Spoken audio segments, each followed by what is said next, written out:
thinking it's going to be about satanic black mass and anti-Christian proselytizing, you might be right. No. But seriously, this is a video weblog of a column I used to write on crazedfanboy.com called The Enlightenment. It was always ended with the terse words, "to hell with you all," because the column itself was trying to expose you of the bad taste that may or may not be watching this to items from the underground that maybe would eventually lead you to have good taste. So that's basically what this is, and we're going to continue that here, and hopefully you'll learn something. If not, well, you know the title of the show. First up are some video, or rather TV shows I've been watching. One is Jerry Anderson's first Super Mario Nation series, and Super Mario Nation was basically little fucking puppets. It was the first time they did this, so you see all the wires and all the strings, as opposed to some of the later series like Thunderbirds, where it was almost seamless. But Supercar's fun for what it is, and it's the story of two scientists, Dr. Beaker and Professor Popkiss, and they work in a laboratory and they build this supercar, hence the title. And Mike Mercury here, that is the hero, and they're all creepy when you first watch it. Believe me, someone who hates, you know, puppets, you piss your pants. Anyway, it's very child, you know. Initially, because I was talking to someone, the first season of this is actually more adult and has like sort of science fiction oriented plots, and then towards the later it gets kind of kiddie because they have like a pet monkey or an ape, and he joins a band at one point, and all that ridiculous crap. But it has a lot of cool stuff too, like the villains, Master Spy and Friend Zodin, as Master Spy calls him. They're two evil secret agents, and there's even an episode where they hire some gangsters to attack the lab, Mike Mercury and Professor Popkiss in Beaker's lab. And they're shooting machine guns at each other left and right, and like for a kid's show, I thought that was pretty amazing, especially for back then. Because, you know, we knew one of them, like Adventures of Superman, you know, none of them are going to die, but, you know, it seemed excessive to me, the way it was done, almost as if the adults were making this show with adult, you know, their own humor in mind, even though it was going out towards kids. So check that out. Try to do like I do and be anal and be a nerd and get all their stuff in order. So you would go Supercar, Fireball XL5, then you would do Stingray, then you would do, I believe, Thunderbirds and Into UFO and Captain Scarlet, which is the best one, and so on. I've also been watching, I don't have anything to show because it's a bootleg done by a good internet friend of mine who gives me some bootlegs. Thank you, I won't name his name so we don't have the fucking SWAT team at his house. It's Boris Karloff's Thriller. But in any event, you can get that in the store because it's being released soon.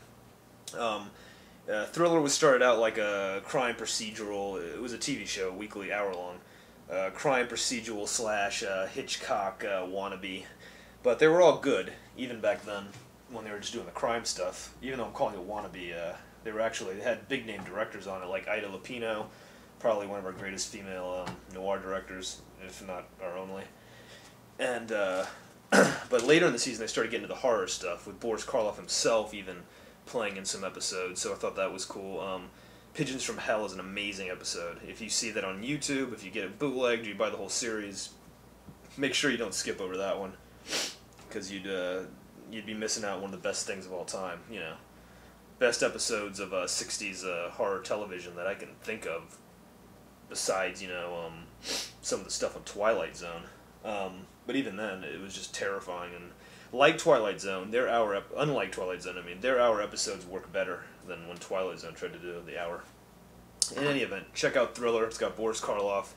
Horror great. I mean, if you don't know who Boris Karloff is, you might as well jump over the fucking Sunshine Skyway right now. Okay? Just go. Do it. Okay.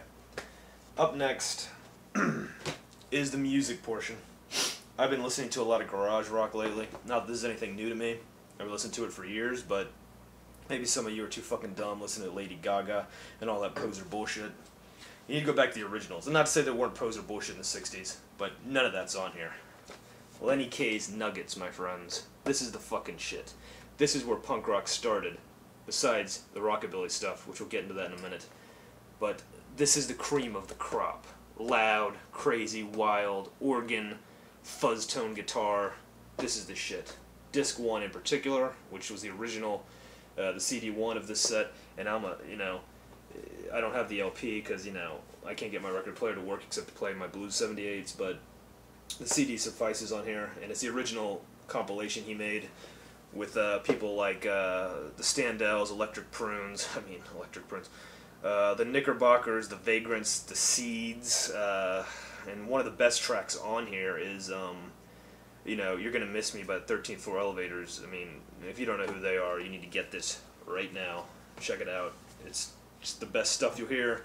I'm not going to say punk completely started here. Maybe I did say that, but, I'm a dumb fuck, too much drink, I don't know. Anyway, check out Nuggets, and they put out, another volume called Nuggets 2, which I don't feel was as good. It was British rock, and it just didn't have that same urgency that a lot of the American garage bands had in the 60s that just screamed, I want to get out of the garage, punch my fist in your fucking face, and conquer the world. There's another set that Nuggets put out, the Rhino, because Rhino is kings of great shit. This is Where the Action Is, Los Angeles Nuggets. This covers stuff on the LA Strip. It's easily to say this is not anywhere near as good. It's got Sonny and Cher on it, which they didn't pick a bad song, but come on. And they have a lot of studio crap, that's the problem. And it was getting to late 60s stuff to where it got boring. It didn't have that urgency of, Louie Louie, The Witch by the Sonics, that kind of stuff. It even has a section here, Disc 3, they go by On the Strip, which is Bands for the Sunset Strip. Disc 2 is Beyond the City, some bands beyond the city. There's some good stuff on there. Particularly the song Eternal Prison by Human Society that's a good one. Kim Fowley's on there, but Studio Scene is the one disc where they try to compile just the studio stuff. So you have some old motherfuckers on there like, Lee Hazelwood trying to, be hippie. Gary Lewis and the Playboys be hippie. So that's crap, that disc. Although the coolest song on that third disc, believe it or not, is the Monkees' Daily Nightly. It's the first use of a moog in a pop song, and it's just the Monkees. I might have to check that album out because they wrote that song. This is when they weren't doing studio shit. That studio musicians were recording for them, and they're doing their own shit finally, and it sounded pretty interesting. I don't know if it's one track or the whole album sounds that good, but, New Directions is the fourth disc, and it covers bands like, more known bands, Beach Boys and The Byrds and Sagittarius. If you don't know who Sagittarius is, check out anything by Gary Usher or, I don't know how to pronounce his name, I'm probably fucking this up, Kurt Bochner, but he was also in The Ballroom. And this one's not as good. Get it from the library and fucking rip it and illegally download it or something. Rhino's other kick-ass set is Rockin' Bones, which is subtitle of 1950s punk. And this is like my all-time favorite set. I mean, look at the cover. Guy with a knife, skull tattoo. He's cut up another greaser. Hot chick hanging on the car. Waiting for some fucking blood. Anyway. And they listen to loud and rowdy rockabilly and 50s rock. And I mean, this is where it started. This is the wild shit. They didn't give a fuck. This is listened to made by people like Gene Vincent, who would crash his motorcycle, fucked up his leg, had a brace for the rest of his life, and still played rockabilly. And listen to people like the guys on the cover here, Juvenile Delinquents, JDs, It's just, some of this stuff's amazing on here. I mean, there's too much to even... Anything by Ronnie Dawson, which is named after Rockin' Bones, was the coolest. A lot of obscure shit. There's even a weird one on here called Little Girl, where basically the female singer sounds like she's having an orgasm on it. It's just Carl Perkins, people you probably never heard of, and of course Jerry Lee Lewis, the Collins Kids, which is like 13-year-old girl and like 12-year-old boy, and like they were nuts. Whistlebait is one of their songs. It was great. So check that out. I love 50s culture and rockabilly stuff, and if I could, another thing about that culture is the cars. If I could own one of those cars, build a hot rod, I would be at all those car shows, the greaser hair and all that amazing, with all those hot chicks that hang out there with the tattoos. They look like they're from the 1950s though.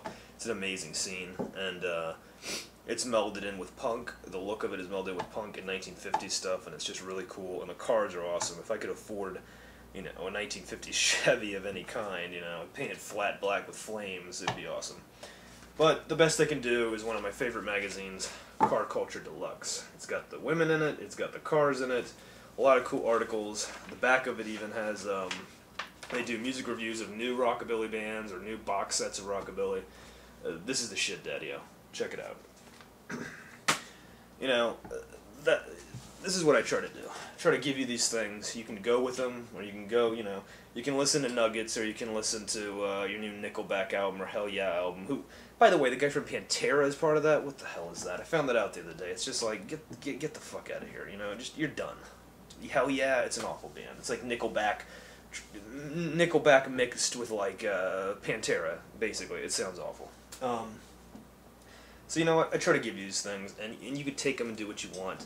You can continue to have your bad taste, or say I'm just an esoteric weirdo who likes weird stuff for the sake of it. But that's, if you're going to say that, it's because you're dumb, and you're liking what society tells you to like. So, you know, if you don't want to listen to this shit, and you don't want to look what I give you, at least open your mind to the fact of looking to other stuff.